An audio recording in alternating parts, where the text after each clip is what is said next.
সুপ্রিয় দর্শক, আপনাদের সবাইকে স্বাগত জানিয়ে শুরু করছি ইউর ফাইন্যান্স উইথ মুহিম তানজিব অনুষ্ঠান। আপনাদের সাথে আছি আমি ফরিদা ইয়াসমিন। সুপ্রিয় দর্শক, আপনারা হয়তোবা সবাই জানেন যে একটা মানুষের নিরাপদ আশ্রয়স্থল হচ্ছে তার বাড়ি। সারাদিন কর্মব্যস্ত পরিশ্রমের পরে সেই বাড়িটিতে যদি ঢোকা যায় তখন কিন্তু মানসিক প্রশান্তি মেলে, হোক সেটা ছোট কিংবা বড়। আর এই স্বপ্নের বাড়ি কেনার পেছনে কিন্তু আমরা সবাই ছুটি। আর যুক্তরাজ্যে নিজের একটা বাড়ি থাকা মানে কিন্তু আপনি স্বয়ংসম্পূর্ণ। আর আজকে এই অনুষ্ঠানে আমরা যুক্তরাজ্যে বাড়ি কেনার প্রক্রিয়া ধাপে ধাপে আলোচনা করব। আর আমাদের আজকের অনুষ্ঠানের টপিক হচ্ছে first time buyer step by step guide. আর আমাদের সাথে আজকে এই অনুষ্ঠানে উপস্থিত আছেন যিনি আপনাদের এই বিষয়ে অ্যাডভাইস করবেন, এই বিষয়ে ইনফরমেশন দেবেন এবং এই বিষয়ে আপনাদের বিস্তারিত জানাবেন। তিনি আমাদের সবার পরিচিত মুখ এবং কমিউনিটির একজন প্রিয় ব্যক্তিত্ব, ফিনান্সিয়াল অ্যাডভাইজার মুহিম তানজিব। মুহিম তানজিব, আপনাকে স্বাগত আমাদের স্টুডিওতে। আপনাকে ধন্যবাদ। আসসালামু আলাইকুম, কেমন আছেন? আমি ভালো আছি। আমরা আজকে আপনার কাছ থেকে অনেক কিছু জানবো, কিন্তু দর্শকদের জানিয়ে রাখি যে আমাদের স্ক্রিনে যে নাম্বারটি আছে একটা স্টুডিও নাম্বার যাচ্ছে, সেই স্টুডিও নাম্বারে আপনারা কিন্তু আপনাদের প্রশ্ন জানাতে পারেন এবং একটি হোয়াটসঅ্যাপ নাম্বার আছে, সেখানেও কিন্তু আপনারা প্রশ্ন জানাতে পারেন। তো আমরা আপনাদের যে প্রশ্নগুলো আসবে সেগুলো আমরা স্টেপ বাই স্টেপ আপনাদেরকে উত্তর দেওয়ার চেষ্টা করব। তো মুহিম তানজিব ভাই, প্রথমে আপনার কাছে আসি যে শুরু থেকে শুরু করি যে কেউ যখন সিদ্ধান্ত নেয় যে প্রথমবার বাড়ি কিনতে চায়, তার আসলে প্রথম যে পদক্ষেপগুলো সেটা আসলে কি নেওয়া উচিত বলে আপনি মনে করেন? শিওর, অবশ্যই। তো রিন্তা, প্রথমেই আপনাকে ধন্যবাদ জানাচ্ছি আজকে এই অনুষ্ঠানের প্রেজেন্টার হিসাবে গুরুদায়িত্ব পালন করতে রাজি হওয়ার জন্য। I am really thankful to you. প্রশ্নটির উত্তর দেওয়ার আগে প্রথমে যে আমি কথাটা বলতে চাচ্ছি সেটা হচ্ছে এই অনুষ্ঠানে শুধু দর্শক আপনারা যে তথ্যগুলো জানতে পারবেন সেগুলোকে শুধু তথ্য হিসাবেই নেবেন, অ্যাডভাইস হিসাবে নয়। কারণ অ্যাডভাইস দেওয়ার আগে আমাদের ক্লায়েন্টের যে ক্লায়েন্টদেরকে আমরা অ্যাডভাইস দিয়ে থাকি এজ এ ফাইন্যান্সিয়াল অ্যাডভাইজার, তাদের অনেক পার্সোনাল তথ্য আমাদেরকে জানতে হয়, বুঝতে হয়, অ্যাসেস করতে হয়। লাইভ টিভিতে তো এসব করা সম্ভব না, সুতরাং আমরা যে তথ্যগুলো দিব শুধু তথ্য হিসাবেই নেবেন। আপনার প্রশ্ন হচ্ছে যে প্রথমে যখন কেউ একজন বাড়ি কিনতে চাইবে কোথা থেকে শুরু করবে, কারণ ফার্স্ট টাইম বায়ার তাদের তো অনেক প্রতিবন্ধকতা থাকে, তো কোথা থেকে শুরু করলে ভালো হয়? আমার মনে হয় সবচেয়ে best place to start is ওনারা যদি একজন ইন্ডিপেন্ডেন্ট ফাইন্যান্সিয়াল অ্যাডভাইজারের সাথে কথা বলেন। তো একজন ইন্ডিপেন্ডেন্ট ফাইন্যান্সিয়াল অ্যাডভাইজারের সাথে কথা বলে সে করবে কি, সে আপনার ওভারঅল ফাইন্যান্সিয়াল সিচুয়েশনটা অ্যাসেস করবে, পুরা পিকচারটা সে আপনার সামনে তুলে ধরবে। সে আপনার ক্রেডিট চেক করবে, আপনার ডিপোজিট কত আছে, কোথায় বাড়ি কিনছেন, সবগুলো অ্যাসেস করার পরে তখন আপনাকে একটা ওভারঅল পিকচার সে আপনার সামনে তুলে ধরবে, যে অনুযায়ী আপনি প্ল্যান করে অগ্রসর হতে পারবেন। আশা করি আপনার চমৎকারভাবে আপনি বললেন। কিন্তু বাড়ি কেনার সিদ্ধান্ত নেওয়ার পরে প্রথম যেটা আসে সেটা হচ্ছে যে আপনার ফিনান্সিয়াল কন্ডিশনটা। তো আপনার কাছে আমার সেকেন্ড প্রশ্ন হচ্ছে যে একজন প্রথমবার ক্রেতা সাধারণত কত শতাংশ ডিপোজিট লাগবে এবং যাদের হাতে ডিপোজিট কম আছে তাদের জন্য কি কোনো বিকল্প ব্যবস্থা আছে কিনা? হ্যাঁ, তো এটা আপনি ঠিকই বলেছেন অবশ্যই। তো ওইরকম যেরকম আমি বলছিলাম যে যখন একজন ফার্স্ট টাইম বায়ার হিসাবে সে যখন একজন ইন্ডিপেন্ডেন্ট ফাইন্যান্সিয়াল অ্যাডভাইজারের সাথে কথা বলবে, সে তার ওভারঅল ফাইন্যান্সিয়াল সিচুয়েশনটা বিশ্লেষণ করে একটা রাইট অ্যাডভাইস দেবে যে কিভাবে অগ্রসর হলে ভালো হবে। নাও ডিপোজিটের ব্যাপারটা হচ্ছে অবশ্যই ফার্স্ট টাইম বায়ারদের জন্য আমরা অনেকেই হয়তো জানেন আপনারা যে 5% ডিপোজিট দেওয়ার একটা সুবিধা আছে। হ্যাঁ, অনেকে আবার অনেকগুলো স্কিমও আছে ব্যাংকরা ফ্যাসিলিটেট করে, শেয়ার্ড ওনারশিপের একটা ব্যাপার আছে। একটু ইন্টারাপ্ট করি, যারা 5% দিবেন তারা কি ফার্স্ট টাইম বায়ারের জন্য 5% নাকি যারা সেকেন্ড টাইম কিনতে চায় তাদের জন্য? এটা নরমালি যে ফার্স্ট টাইম বায়ারদের যে মর্গেজ প্রোডাক্টগুলো আছে ওইগুলো ফার্স্ট টাইম বায়ারদের জন্যই, right? This is a general answer. But এরকম কিছু প্রোডাক্টও আছে যারা হোম মুভারদের জন্য 5% budget deposit is also available in a limited type of product. যেমন আপনার একটা প্রোডাক্ট আছে কিছু ব্যাংকের আপনার mortgage guarantee scheme. Mortgage guarantee স্কিমের আওতায় আপনার যে কেউ ফার্স্ট টাইম বায়ার অথবা সেকেন্ড টাইম বায়ার তারা 95% ডিপোজিট দিয়েও বাড়ি কিনতে পারে, একটা অংশ is guaranteed by the government. So আজকে যেহেতু আমরা ফার্স্ট টাইম বায়ারদের জন্য বিশেষ করে এই অনুষ্ঠানের আয়োজন করেছি, let's stick to first time buyer. So 5% deposit দিয়ে কেনা যায়, বাট এখানে আমি একটা কথা বলে রাখতে চাই, is paying 5% deposit is the best option. এটা আমাদের যারা বাড়ি কিনবেন তাদেরকে একটু ভেবে দেখতে হবে, কারণ 5% ডিপোজিটে অনেক সময় কিন্তু ইন্টারেস্ট রেট হায়ার থাকে, যে 95% আপনি বড় করবেন। ল্যান্ডার যেটা দেখে যে they have to give you more money, তারা আপনাকে মোর মানি যেহেতু ল্যান্ড করবে তাদের রিস্কটা হাই, এই জন্য তাদের রিস্কটা মিটিগেট করার জন্য তারা they put more interest rate, higher interest rate. So this is why independent যে অ্যাডভাইজারের কথা বললাম সে আপনাকে অ্যাসেস করে দেখবে এবং রাইট অ্যাডভাইস দিবে, বাট 5% ডিপোজিটে কেনা যায় বাড়ি। চমৎকারভাবে বললেন আপনি, হয়তো বা দর্শকরা বুঝতে পেরেছেন। তো আরেকটা বিষয় হচ্ছে যে আমি সিদ্ধান্ত নিলাম বাড়ি কিনবো, তারপর আমি ফিনান্সিয়াল বিষয়টা আমি জানলাম। থার্ড যে বিষয়টা আসে সেটা হচ্ছে যে কাদের মাধ্যমে কিভাবে কিনবো। মর্গেজ ব্রোকার এবং সরাসরি ব্যাংকের মধ্যে যে পার্থক্যটা সেটা অনেকে বুঝতে পারে না, এবং একজনের যে ব্রোকার তার সাহায্য নেওয়ার সে সুবিধাটা কি আসলে কি? খুবই সুন্দর প্রশ্ন। What is the difference between a broker and a mortgage? আমি কেন লেন্ডার, আমি কেন একজন ইন্ডিপেন্ডেন্ট ব্রোকারের কাছে যাব, ব্যাংকের কাছে ডাইরেক্টলি কেন যাব না? তো এটা আমি আপনাকে উদাহরণ দিতে পারি এইভাবে, যে আপনি যদি এখন ব্রেড কিনতে যান, আপনি কোথায় যাবেন? সুপারমার্কেটে যাবেন, তাই তো? আপনি তো ব্রেড ফ্যাক্টরিতে যাবেন না। তো উই আর ইন্ডিপেন্ডেন্ট ব্রোকার্স আর সুপারমার্কেট ফর মর্গেজেস। মানে আপনি ওইখানে গেলে when you sit in front of someone like myself, আপনি হয়তো 300 ল্যান্ডারের সামনে বসে আছেন। So the advisor works for the client, you, right? তো আপনার সমস্ত ফাইন্যান্সিয়াল সিচুয়েশন বিচার বিশ্লেষণা করে, লাইফ প্ল্যান বিচার বিশ্লেষণা করে, আপনি আগে কি করেছেন, পরে কি করবেন, 5 বছর পরে আপনার কি সিচুয়েশন হবে, ওই সমস্ত কিছু বিচার বিশ্লেষণ করে the advisor should find you the best product suited to your particular circumstances. ঠিক আছে? এখন যখন আপনি ধরেন একটা ব্যাংকে যান, ধরেন আপনি NatWest ব্যাংকে গেলেন, হ্যালিফ্যাক্স ব্যাংকে গেলেন, অথবা যে কোনো হাই স্ট্রিট ব্যাংকে গেলেন, তারা হয়তো আপনাকে আপনার সার্কামস্টেন্সেসের যে বেস্ট প্রোডাক্ট ওটা নাও দিতে পারে। তারা ইয়েস অর নো বলে আপনাকে, মানে তারা বলবে যে we can do it, we can help you, right? আপনি ভাবলেন যে আমি তো বাড়ি কিনা তাহলে আর হচ্ছে না, আমি ব্যাংকে গেলাম, এত বড় ব্যাংকে, কিন্তু আপনি যদি ইন্ডিপেন্ডেন্ট ব্রোকারের কাছে যান, সে অবশ্যই আপনার সার্কামস্টেন্সেস অনুযায়ী একটা ল্যান্ডার, ওই যে বললাম 300 ল্যান্ডার্স ইউকেতে right now we have 300+ lender's, 10,000 different mortgage products, right, nearly. So they will be able to find you, and if they can't, then what they will do, they will give you a right advice, যে আপনার এই কারণে এখন মর্গেজটা হচ্ছে না, আপনাকে advice দিয়ে দেবে যে আপনি হয়তো 3 মাস 6 মাস 12 মাস পরে বাড়িটা কিনতে আসেন, আবার এইভাবে মানে আপনার ইনকামটা আপনাকে হয়তো বাড়াতে হবে, you have to do more hours at work, আপনার হয়তো you have to need more savings, এইভাবে আপনাকে অ্যাডভাইস দিয়ে দেন ইউ উইল আপনাকে তৈরি করে দিবে আর কি। এই জন্য ইন্ডিপেন্ডেন্ট ব্রোকার। আমাদের একজন দর্শক আছে ফোনে, আমরা একটু কলটা নেই। জি অবশ্যই। হ্যালো দর্শক, আপনি শুনতে পাচ্ছেন কলার? হ্যালো, আসসালামু আলাইকুম। ওয়ালাইকুম সালাম। আপনার নাম এবং কোথা থেকে বলছেন? জি, আমার নাম চৌধুরী আলম, বাড়িঘাট থেকে বলছি। ওকে, আপনি প্রশ্ন করেন মহিম তানজিবকে।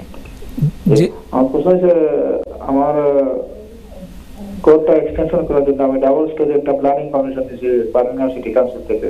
জি, এখন সপ্তাহ পরে আমার নেক্সট ডোর নেইবারের থেকে একটা সিটি ওয়াইজ একটা কোম্পানি সিটি দিয়েছে যে ডে লাইট অ্যাসেসমেন্ট করবার আগে, আর এবং লেসন যে আমি একটা সেট আউট না করিয়া কাম স্টার্ট করতাম না। জি, তখন আমি এটা ক্লাস হতো, তো আমার তো কাউন্সিলে তো আমার পারমিশন দিচ্ছে, কাউন্সিলে তো এটা অ্যাসেসমেন্ট না করিয়া তো পারমিশন দিচ্ছে না। তখন আমি তাহলে ভালো হইব। আচ্ছা আচ্ছা, আপনার কোয়েশ্চনটা হইল গিয়া প্ল্যানিং রিলেটেড না নি ভাই আলম ভাই? প্ল্যানিং এ আপনারে বার্মিংহাম সিটি কাউন্সিলে প্ল্যানিং পারমিশন দিলাইছে কইছেন আপনি নাই নি? তারা কইছে you can go ahead and start building, is that right? আর এখন আপনার নেক্সট ডোর নেইবার একটা ইন্ডিপেন্ডেন্ট কোম্পানিরে হায়ার করছে, আর তারা কইছে লাইট আপনার আলো বাতাসের অ্যাসেস না করিয়া আপনি করতা না, এটা থার্ড পার্টি অবজেকশন। আপনি রাইটলি কইছেন যে বার্মিংহাম সিটি কাউন্সিলে তো আপনারা পারমিশন দিলাইছে, তো এরা অবজেকশন দেয় এখানে। আমার মনে হয় বেস্ট আপনি সেফ সাইড থাকবা লাগি আপনি বার্মিংহাম সিটি কাউন্সিলের লগে যোগাযোগ করিয়া ও কোয়েশ্চনটা করুকা যে ওলা তুমি তো পারমিশন দিলাইছো, তে আমি ক্যান আই স্টার্ট ওয়ার্ক নাই নি? তারা যদি হয় আপনি স্টার্ট ওয়ার্ক করতে তো আপনার লিগাল রাইট আছে নাই নি? বাট আপনার কোয়েশ্চনটা প্ল্যানিং রিলেটেড, আমার মনে হয় বেস্ট হইব আপনি প্ল্যানিং কনসালটেন্টের লগে কনসাল্ট করলে। আশা করি আপনি উত্তর পাইছেন ভাই। Thank you. Thank you. আমরা কিন্তু অনেক কিছু জানছি এবং দর্শকদেরও অনেক প্রশ্ন আছে। তো আরেকটা প্রশ্ন না করলে না, সেটা হচ্ছে এগ্রিমেন্ট ইন প্রিন্সিপাল এআইপি, এবং এটা বাড়ি খোঁজার ক্ষেত্রে কতটুকু গুরুত্বপূর্ণ? হ্যাঁ, এটা খুবই গুরুত্বপূর্ণ ইন টার্মস অফ, মনে করেন আপনি যদি আজকে একটা বাড়ি কিনতে যান, আপনি হয়তো অনলাইন পোর্টাল আছে রাইট মুভ, জুপলা, অনেকগুলা, বা অথবা এস্টেট এজেন্টের কাছে আপনি গেলেন, গিয়ে বলেন আমি এই বাড়িটা দেখছি, আমার ভালো লেগেছে, আমি ওটা কিনতে চাই। তারা প্রথমেই যে প্রশ্নটা আপনাকে জিজ্ঞেস করবে যে আপনার এগ্রিমেন্ট ইন প্রিন্সিপাল বা ফাইন্যান্স রেডি আছে কিনা ব্যাংকের কাছ থেকে, ঠিক আছে? যদি এখন দেখা যায় যে আপনার এগ্রিমেন্ট ইন প্রিন্সিপাল নাই, তখন এজেন্ট বলবে যে উনি তো সিরিয়াস বায়ার না, উনি হোমওয়ার্ক করে আসে নাই। আপনি কিভাবে জানবেন যে আপনার নিবে কি নিবে না, বা তার পিছনে আমরা সময়টা কেন নিতে পারবে কিনা? হ্যাঁ, এক্স্যাক্টলি। তাদের সময় যে বে করবে, ওদের বাড়িটা দেখাবে, বা আজকাল আমি লক্ষ্য করেছি যে আপনার বাড়ি দেখায় না তারা এগ্রিমেন্ট প্রিন্সিপাল ছাড়া। তো আপনি একটা বাড়ি হয়তো পছন্দ করলেন অনলাইনে দেখে, আপনি ফোন করে বললেন যে আমি অ্যাপয়েন্টমেন্ট নিতে চাই, তাই সে এলিজিবল কিনা সেটা আগে জানতে হবে, আগে জানতে। হ্যাঁ, এটাই তো, ফাইন্যান্সিয়াল এলিজিবিলিটি আছে কিনা ওই বায়ারের অথবা প্রসপেক্টের, সেটা তারা যাচাই করে এজেন্টরা অথবা সেলাররা এটা দিয়ে। সুতরাং এগ্রিমেন্ট এটা খুবই গুরুত্বপূর্ণ। বাহ, চমৎকার।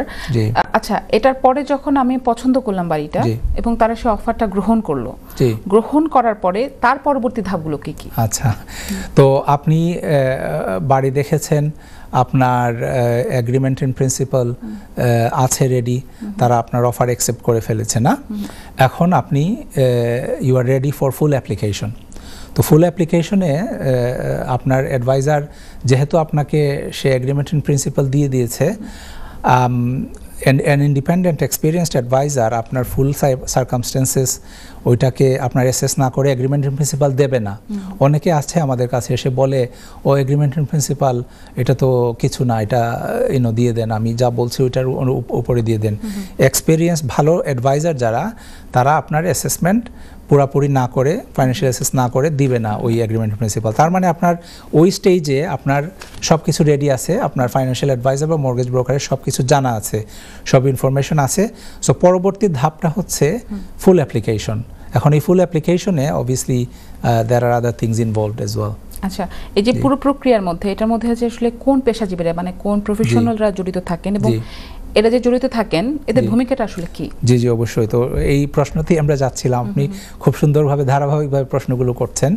তো যেহেতু আপনি এখন you are ready to go into full application, তাই না? তো ফুল অ্যাপ্লিকেশনে যখন আপনি অ্যাপ্লিকেশন সাবমিট করবেন ল্যান্ডারের সাথে, ল্যান্ডার জানতে চাইবে আপনার সলিসিটারকে, কারণ মর্গেজ অ্যাডভাইজার আমি বা আমার মতো যারা আছে তারা তো we get the finance ready, আমরা বাড়ি কেনার টাকাটা রেডি করে দেই, ঠিক আছে? মেক শিওর দ্য ফাইন্যান্সটা রেডি আছে। নেক্সট হচ্ছে যে আপনার ফাইন্যান্সটা রেডি হওয়ার পরে আপনার কিন্তু অফার যখন আসবে তখন কনভিন্সিং এর কাজ শুরু হয়ে যায়। তো এই জন্য আপনার একজন সলিসিটার লাগবে, ঠিক আছে? তো সলিসিটার ছাড়া, মর্গেজ অ্যাডভাইজার ছাড়া আপনার এস্টেট এজেন্ট তো লাগবেই, কারণ estate agent, most properties are marketed by estate agents, right? তো এস্টেট এজেন্টরা আপনার প্রপার্টি মার্কেট করে, তারা যোগাযোগ করে সব buyer, seller, solicitors, to keep everyone together. এছাড়া যে প্রফেশন আরেকজন আছে, সার্ভেয়ার। সার্ভেয়ার যে সার্ভে করে, যে আপনার বাড়িতে যাবে, যখন আপনি অ্যাপ্লিকেশনটা সাবমিট করবেন তখন bank normally they go to an independent surveyor. তো ইন্ডিপেন্ডেন্ট সার্ভেয়ারকে তারা পাঠাবে বাড়ি দেখার জন্য। সামটাইম তারা ফিজিক্যালি যায়, আবার অনেক সময় তারা আপনার ডেস্কটপ সার্ভেও করে ফেলে আজকাল। They have enough information. চমৎকারভাবে আপনি বললেন, ধারাবাহিকভাবে আপনি বলছেন যারা দর্শকরা আপনারা দেখছেন তারা আসলে যারা ফার্স্ট টাইম বায়ার তারা কিন্তু এটা জেনে আপনার উপকৃত হবেন যে এবং একটা ইনফরমেশন পাবেন যে কিভাবে আপনারা স্টেপ বাই স্টেপ আগাতে পারেন। তো সবকিছু হলো, বাড়ি পছন্দ হলো, আমরা কিভাবে আগাবো সেটাও হলো, কিন্তু ফিনান্সিয়াল যে বিষয়টা থাকে যে মর্গেজ যদি একটা মানুষ পেতে চায় তাহলে তার কি কি ডকুমেন্ট লাগবে অবশ্যই, এবং এই ডকুমেন্টের সাথে কি কি মানে প্রসেস তাকে ফলো করতে হবে? জি জি অবশ্যই। তো আপনার যখন একজন লোক ইন্ডিপেন্ডেন্ট ব্রোকার হিসেবে যখন আমাদের কাছে আসে, তার অবশ্যই প্রুফ অফ আইডি লাগবে। তো কপি অফ দেয়ার পাসপোর্ট অথবা ড্রাইভিং লাইসেন্স অথবা দুইটাই, এবং কারোর যদি ধরেন ইমিগ্রেশন স্ট্যাটাস যে ডকুমেন্ট ওটাও লাগতে পারে, ঠিক আছে? তো দিস ইজ নাম্বার ওয়ান। পরবর্তী যে বিষয়টা হচ্ছে সেটা হচ্ছে প্রুফ অফ ইনকাম। এখন পে স্লিপ লাগতে পারে যদি সে এমপ্লয়েড হয়। কতদিনের পে স্লিপ? নর্মালি ব্যাংক চাইবে 3 মান্থসের pay slip. Having said that, কোনো ব্যাংক 1 মাসের পে স্লিপেও হ্যাপি, আবার কোনো ব্যাংক এমনও আছে আমরা দেখছি যে 1 মাসের পে স্লিপও চাচ্ছে না, এরকমও আছে কিন্তু উদাহরণ বিভিন্ন ক্ষেত্রভেদে। যেমন কিছুদিন আগে আমি একজন টিচারকে হেল্প করেছি মর্গেজ পাওয়ার জন্য। উনি, এটা ছিল সেপ্টেম্বরের আগে লাস্ট ইয়ার,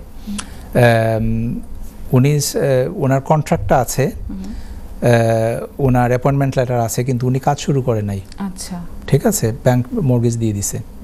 সো মানে উনি ওনার জবটা শুরুই করেনি। হ্যাঁ, because she was a teacher, তারা they took a view that they can land safely. আচ্ছা, আরেকটা বিষয় জানতে চাচ্ছি, এই প্রশ্নের ভিতরের প্রশ্ন, সেটা হচ্ছে যে আমরা যে ইনকামটা দেখবো সেই ইনকামটা কি কোনো বাউন্ডারি আছে যে এত ইনকাম হতে হবে ইয়ারলি, বা ইয়ারলি কন্ট্রাক্ট থাকতে হবে? অনেকে তো আওয়ারলি কন্ট্রাক্টেও কাজ করে, তো তাদের যে ইনকামটার কোনো রেশিও আছে যে এই রেশিওটা না হলে আসলে মর্গেজ পাওয়া সম্ভব?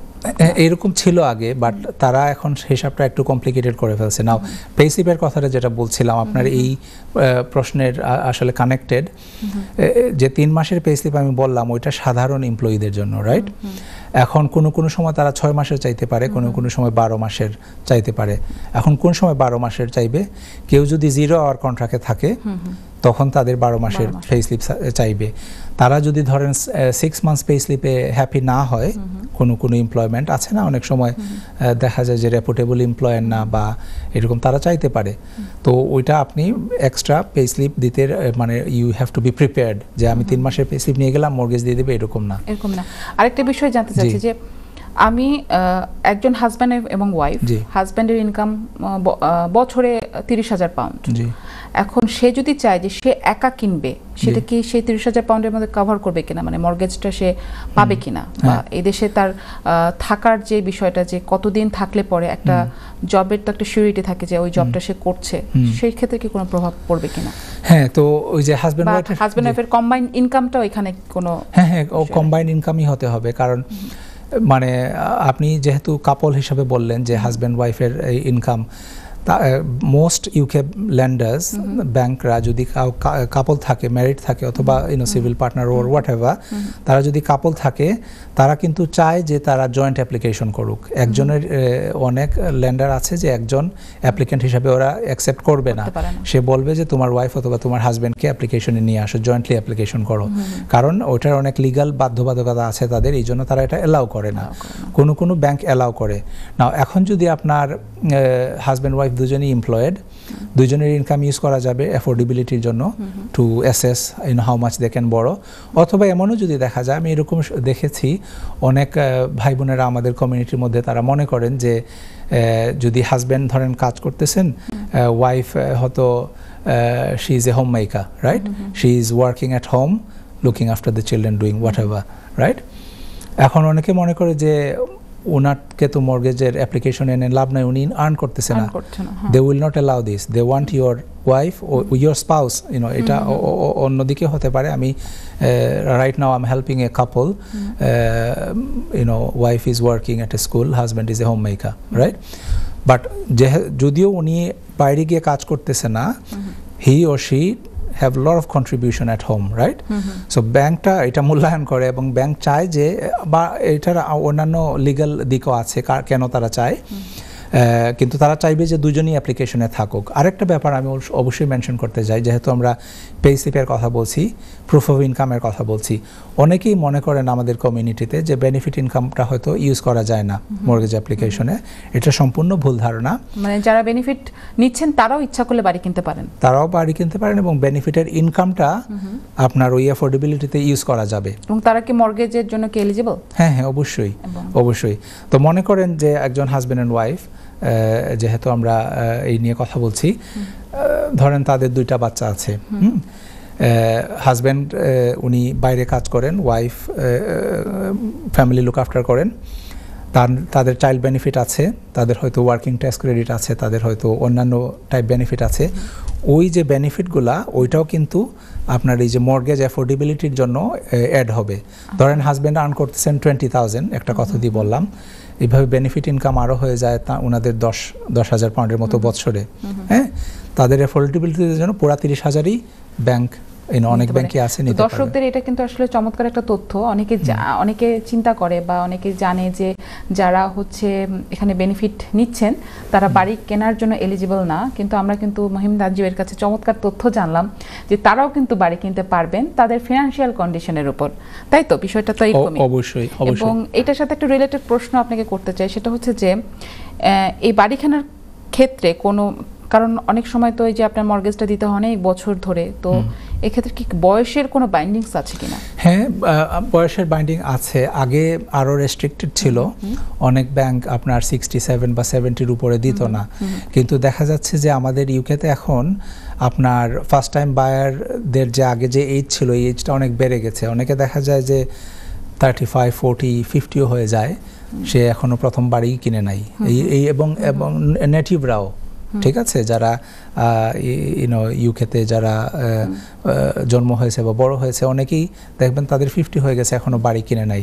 তো এই জন্য অথবা মানুষের লাইফ এক্সপেক্টেন্সিও বাড়তেছে, আগে হ্যাঁ, তো ওনারা ব্যাংকরা চিন্তা করে দেখলো তাইলে তো ওটা we have to adjust according to that. এখন দেখা যাচ্ছে যে অনেক ব্যাংক আপনার 85 পর্যন্ত রেসিডেন্সিয়াল মর্গেজ হলে থাকার জন্য 85% পর্যন্ত, 85 ইয়ার্স অফ এজ পর্যন্ত তারা অ্যালাউ করে। তার মানে হচ্ছে বয়সের ক্ষেত্রে অনেকে চিন্তা করে যে আমার বয়স 45 বা 50, আমি কি লং টাইম সেই মর্গেজের জন্য এলিজিবল কিনা, সেটাও কিন্তু আমরা জানতে পারলাম। চমৎকার একটা তথ্য কিন্তু আমরা জানতে পারলাম।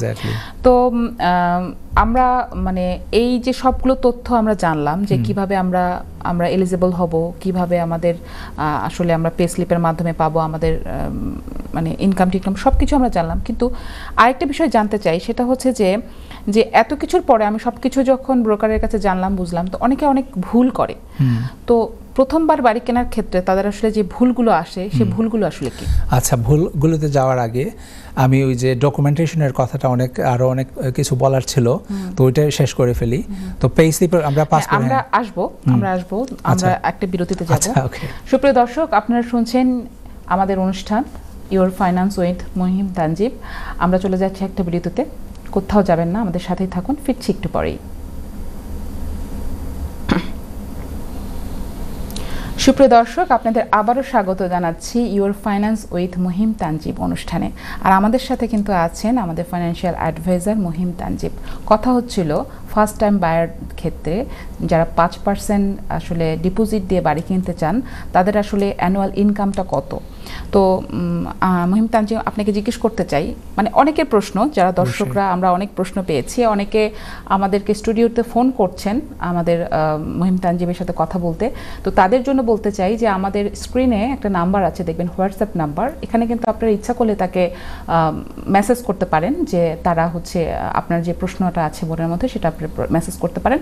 আর এছাড়াও আমাদের সাথে সরাসরি কিন্তু যুক্ত হতে পারেন, যে আপনারা যদি আমাদের স্টুডিও নাম্বারে ফোন করতে পারেন তাহলে যুক্ত হতে পারেন, এবং তার পার্সোনাল নাম্বার সেটা হোয়াটসঅ্যাপ নাম্বারটা ওখানে আছে, সেখানেও কিন্তু আপনারা তাকে প্রশ্ন করতে পারেন। তো চলে যাচ্ছি আবার মহিম তানজিবের কাছে, যে 5% যে ডিপোজিটটা, এটা অনেকের কনফিউশন যে একটা বাড়ি যদি 300,000 পাউন্ড হয় 2 বেডরুমের বাড়ি, এটা লন্ডন বা লন্ডনের বাইরে কি অবস্থাটা জানি না, এক্ষেত্রে অনেকে মনে করে 5%, আচ্ছা 5% হলে কি ওটা কি দেওয়া খুব সহজ বা কঠিন, এই বিষয়টা আসলে জানতে চাচ্ছি আসলে কি।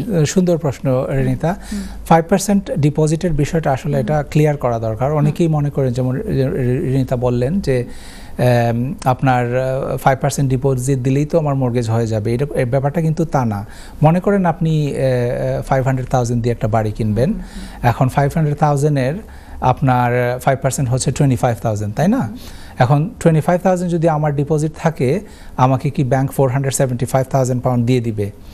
ব্যাপারটা কিন্তু তো সেরকম না। 475,000 আপনার অ্যাফোর্ডেবিলিটির মধ্যে থাকতে হবে, যে তারা হিসাব করে দেখবে যে আপনার ইনকামটা কত। মনে করেন 475, সাধারণত তারা 80 থেকে 90,000 অথবা 100,000 এরকমও হতে পারে, যে তারা দেখবে আপনার ইনকাম আছে কিনা, ঠিক আছে, এই ইয়ার।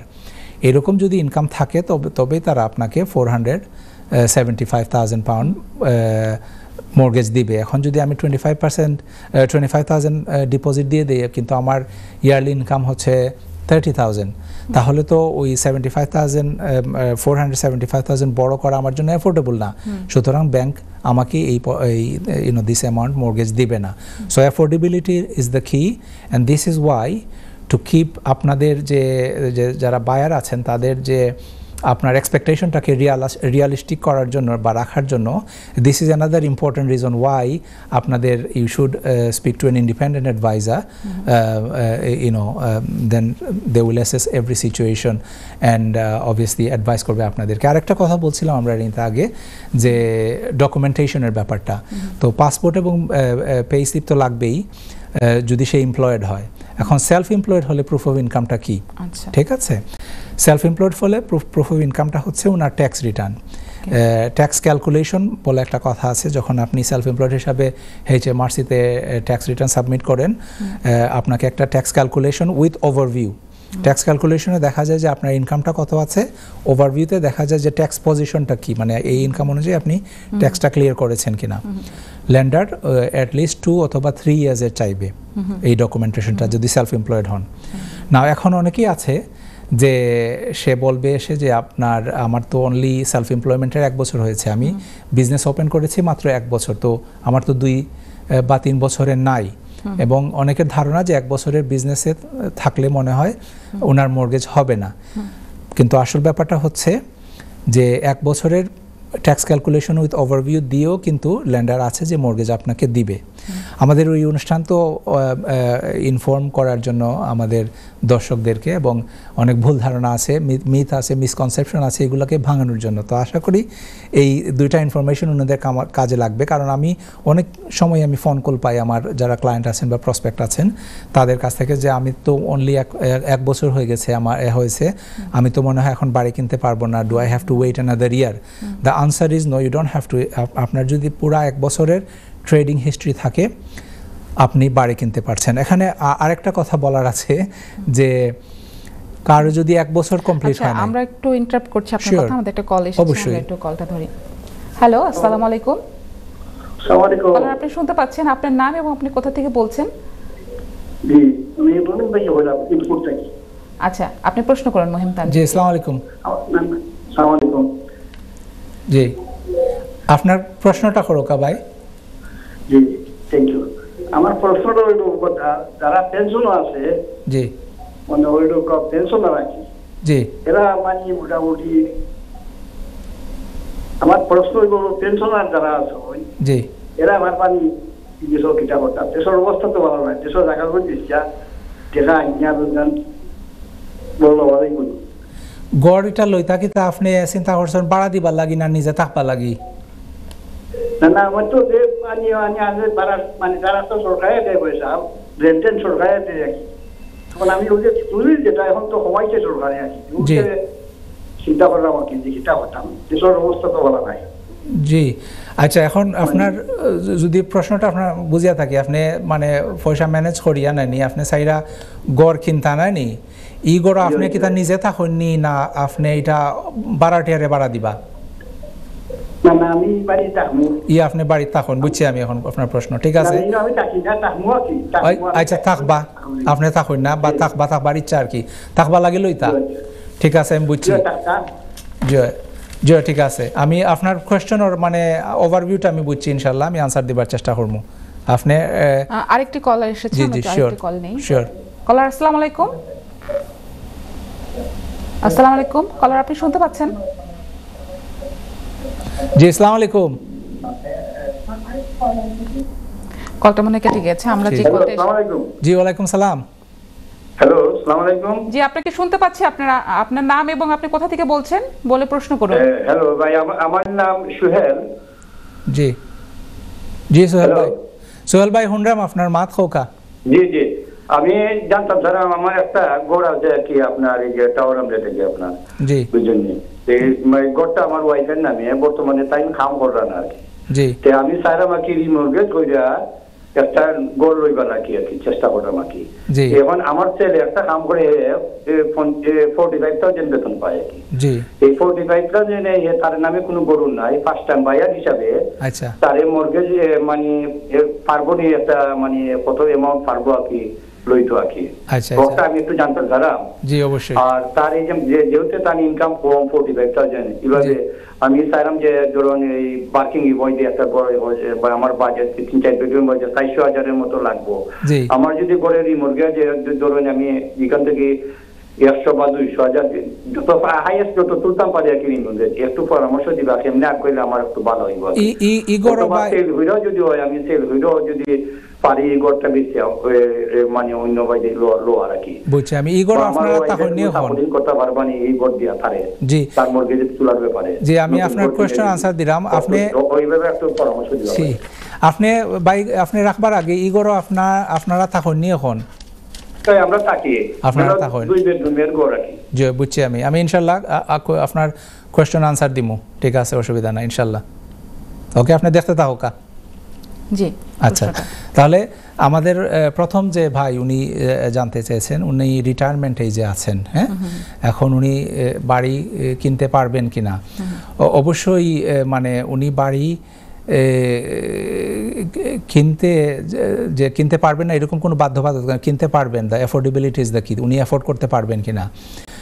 আমি যেরকম আগেই বলেছি যে রিটায়ারমেন্ট এইজে গেলেও কিন্তু 85 তো রিটায়ারমেন্ট এজ না। সো কোনো ল্যান্ডার আছে তারা 85 এইজ পর্যন্ত অ্যাকসেপ্ট করবে আপনাকে ল্যান্ড করার জন্য, যদি ওনার রিটায়ারমেন্ট ইনকাম থাকে enough.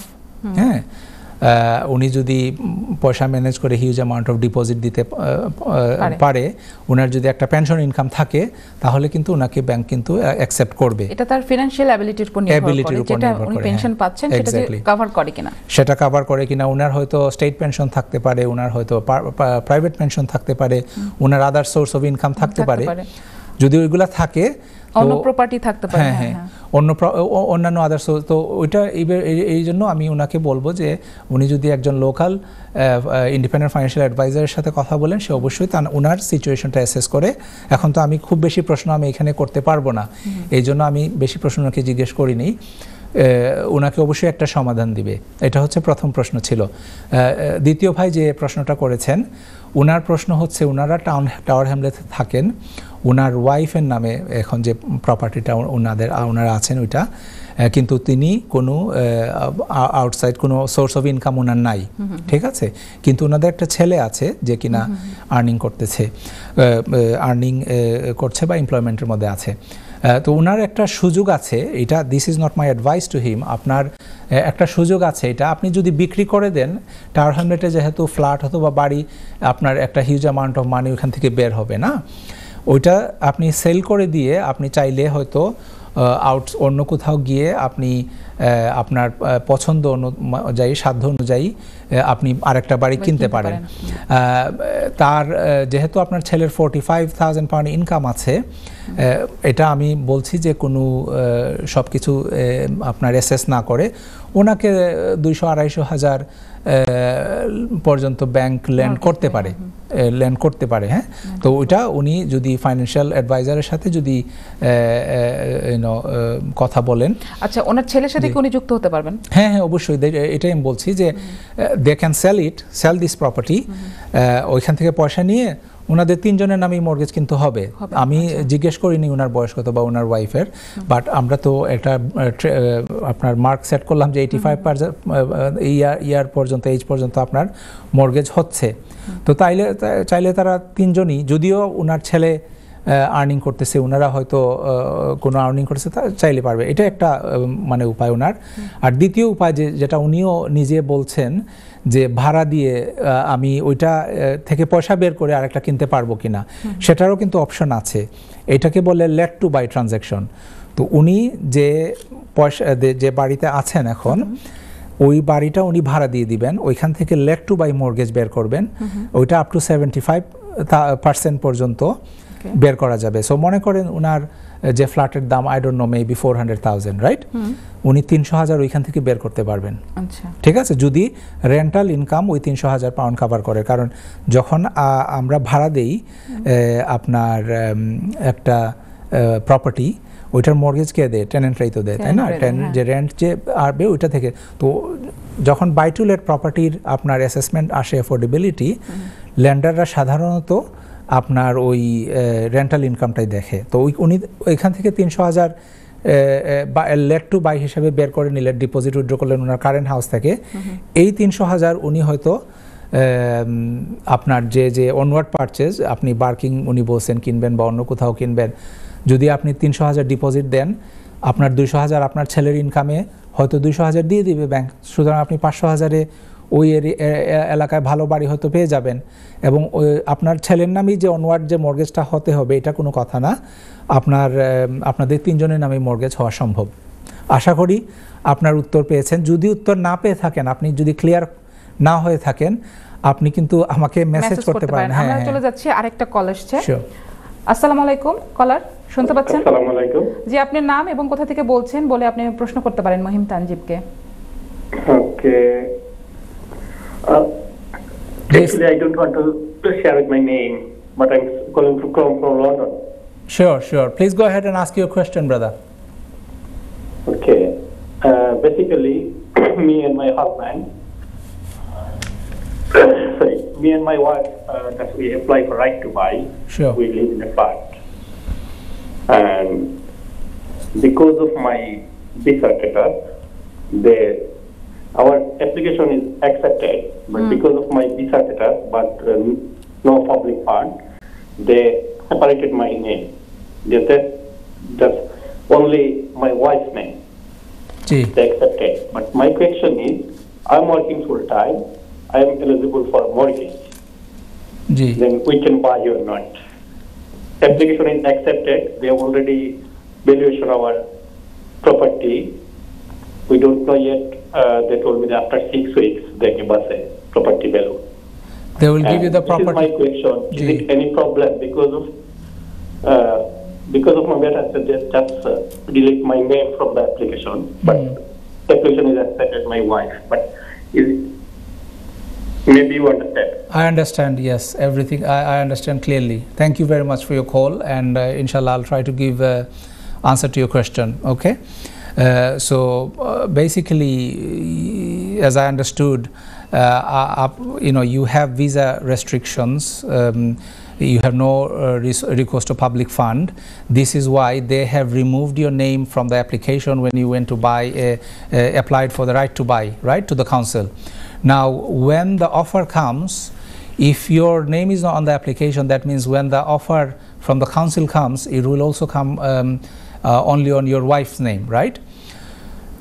Because on the offer it will be only on your wife's name.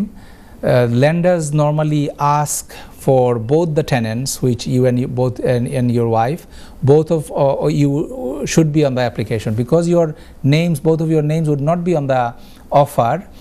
It'd be difficult, right, to get them agreed to lend to both of you. I hope you are clear. best thing to do is speak to an independent advisor, get them to speak to a lender directly, right? So if you speak to an independent advisor, they will take your information, they can, so for example আমাদের কিন্তু অনেক personal relationship আছে। আর একটু interrupt করব, আমরা আবারও ফিরছি, আমরা চলে যাচ্ছি একটা বিরতিতে। সুপ্রিয় দর্শক, চলে যাচ্ছে একটা বিরতিতে, কোথাও যাবেন না, ফিরছি একটু পরেই।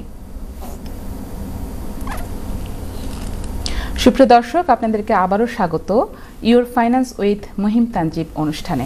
আমাদের সাথে কিন্তু মহিম তানজিব আছেন। আপনারা কিন্তু ইচ্ছা করলে আমাদেরকে কল করতে পারেন, স্ক্রিনে যে নাম্বারটি আছে স্টুডিও নাম্বার, সেটাতে কল করে আপনার প্রশ্ন আমাদেরকে সরাসরি করতে পারেন। আর এছাড়াও কিন্তু আমাদের যে স্ক্রিনে হোয়াটসঅ্যাপ নাম্বার আছে, সেই হোয়াটসঅ্যাপ নাম্বারে আপনারা কিন্তু মেসেজ করতে পারেন।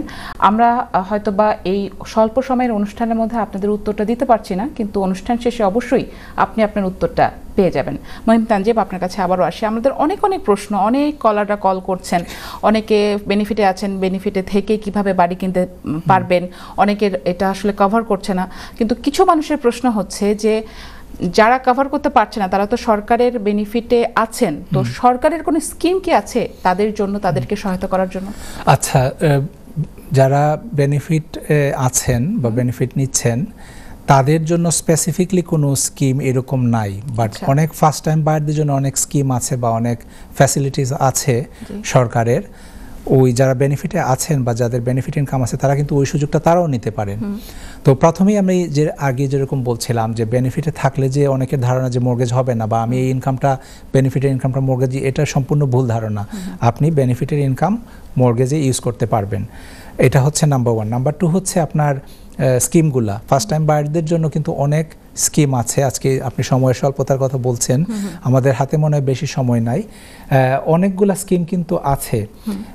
ফার্স্ট হোম স্কিম নামে একটা স্কিম আছে, যেখানে কিনা আপনার আমরা তো জানি রাইট টু বাই, তাই না? রাইট টু বাই, আপনাকে একটা ঘরে আপনি যখন থাকবেন 3 থেকে 5 বছর বা তারই সময় একটা ভালো অ্যামাউন্ট মোর ডিসকাউন্ট দেয়।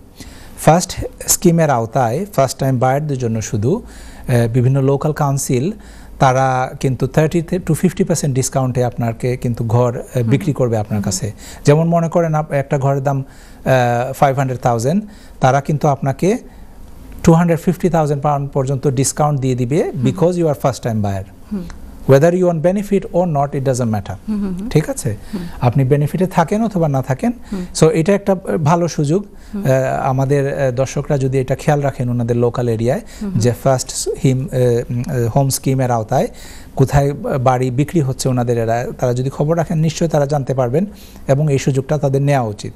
ঠিক আছে, আমাদের আসলে অনেক প্রশ্ন আছে, তো আমি আরেকটা বিষয় জানতে চাচ্ছি, এটা খুবই আসলে সবারই মনের প্রশ্ন, যে আমরা যে ডিপোজিটটা যারা দিবে 5% ডিপোজিট, ওটা ছাড়া আর কি কি খরচ হতে পারে? খুব স্বল্প সময় বলবেন, আমাদের আর 1 মিনিট আছে। অবশ্যই, আমরা এটার অবশ্যই ঠিক আছে। আমরা যদি আজকে সব প্রশ্নের উত্তর দিতে নাও পারি, আমরা হয়তো আরেকটা প্রোগ্রাম করতে পারি এরকম ইন দ্য ফিউচার, অথবা দর্শকরা হয়তো হোয়াটসঅ্যাপের মাধ্যমে যদি আমাকে প্রশ্ন করেন, আমি ইনশাল্লাহ প্রশ্নগুলোর উত্তর দিয়ে দিব। তো ডিপোজিটের কথা বলছিলেন, প্রথমেই যে বলছি আমি যে 5% ডিপোজিট বা 95% আপনার এফোর্ডেবল হতে হবে। আপনি you have to be able to afford it. এরকম ইনকাম আপনার থাকতে হবে 95% এফোর্ড করার মতো। বাট ডিপোজিট ছাড়া অন্যান্য যে খরচগুলো, মানে অনেক কিছু জানার আছে, কিন্তু কি বলবো যে আমাদের আজকে অনুষ্ঠানে একদম শেষ পর্যায়ে আমরা চলে এসেছি। মহিম তানজিব, আপনাকে অনেক ধন্যবাদ। দর্শক, আবারও কিন্তু আমাদের কথা হবে পরবর্তী কোনো অনুষ্ঠানে এই বাড়ি কেনার বিষয়ে। সবাই ভালো থাকবেন, সুস্থ থাকবেন, আবারও কথা হবে নেক্সট প্রোগ্রামে। Thank you so much.